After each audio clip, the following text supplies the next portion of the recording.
Hallo zusammen, heute restaurieren wir gemeinsam an unserer Pfaff 30 unseren Transporteur. Der hat genauso gelitten wie alles andere an dieser Maschine, also möchten wir den Transporteur heute vernünftig reinigen, damit wir auch ihn wieder einsetzen können. Wenn ihr neu auf diesem Kanal seid, hier geht es um Patchwork-Quilten und um kleine Nähprojekte. Und heute geht es weiter mit der Restaurierung unserer Pfaff 30. Mein Name ist Elke und wir legen los.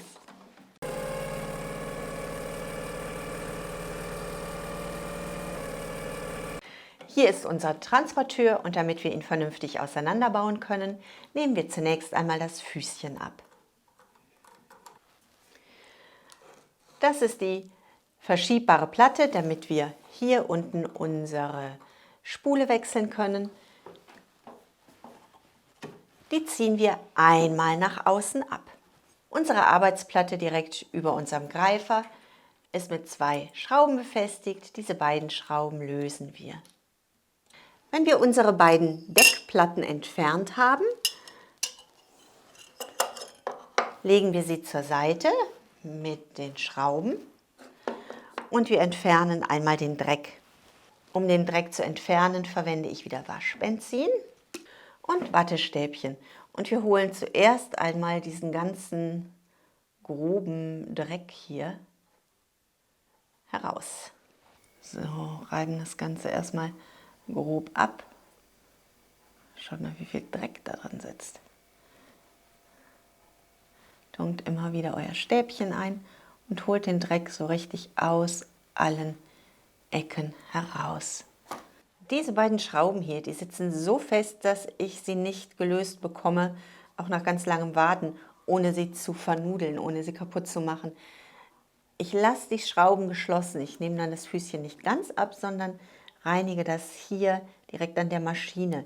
Wir reinigen später noch hier diesen ganzen Aufbau hier unten, diese Greiferbahn hier.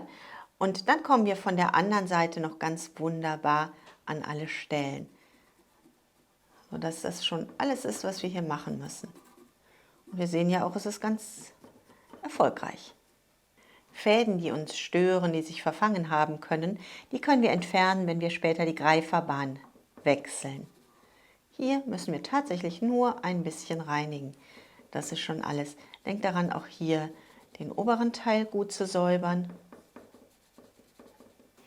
An diesen mechanischen Dingen möchten wir nicht mehr mit irgendwelchen Schmirgelpapieren oder mit irgendwelchen Motoren arbeiten.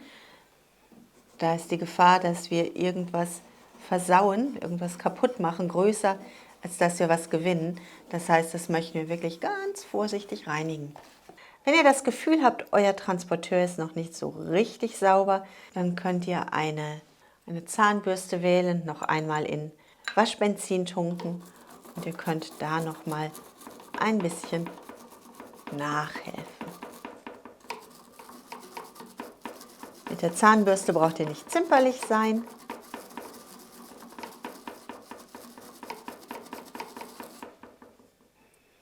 Es ist auch okay, wenn von dem Waschbenzin ein bisschen was in die untere Bahn läuft. Die möchten wir sowieso noch reinigen.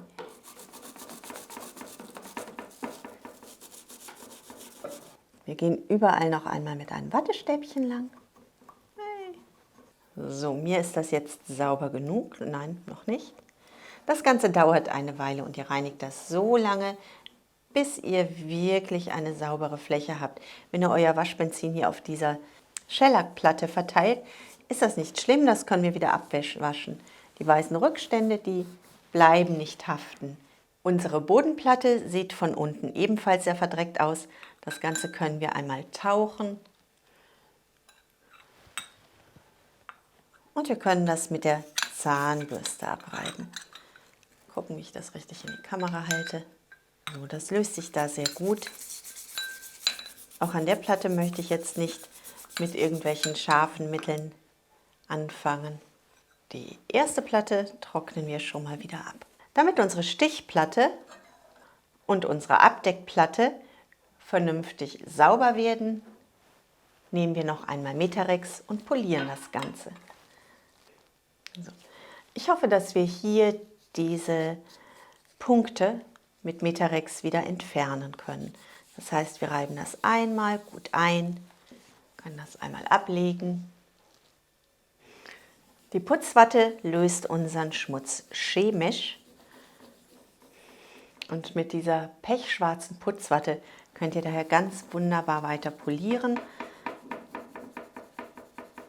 Und reibt sie alles am besten. Wir können sehen, ob wir diese Ärmchen abnehmen möchten. Ich möchte das nicht. Ich poliere einfach drumherum. Wir polieren die Stichplatte und die Rückseite der Stichplatte. Wenn wir das haben, reiben wir das Ganze gut sauber. Wir polieren das nach. Tragt bei Metarex Handschuhe. So, unsere Pünktchen sind noch nicht so ganz verschwunden, aber das ist schon ein ganz ordentliches Ergebnis. So möchte ich das gerne halten.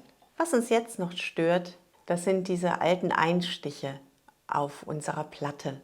Die möchten wir wegschmirgeln. Ich habe hier ein 1200er Stückchen Schmirgelpapier. Das falte ich mir einmal und ich gehe ganz vorsichtig über diese Fläche.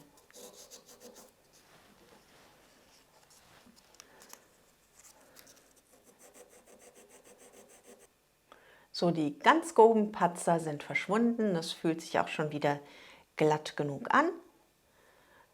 Nun brauchen wir das Ganze nur noch einbauen. Das Ganze sieht jetzt schon wieder super sauber aus. Das heißt, wir können unsere Stichplatte aufsetzen.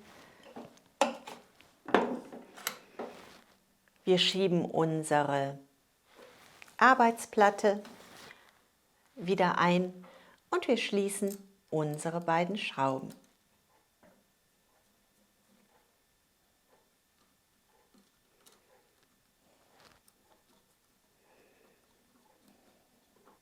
So schaut das Ganze nun aus. Und in der nächsten Folge geht es weiter mit der Greiferbahn. Yay! Wir haben das Füßchen noch nicht angeschraubt.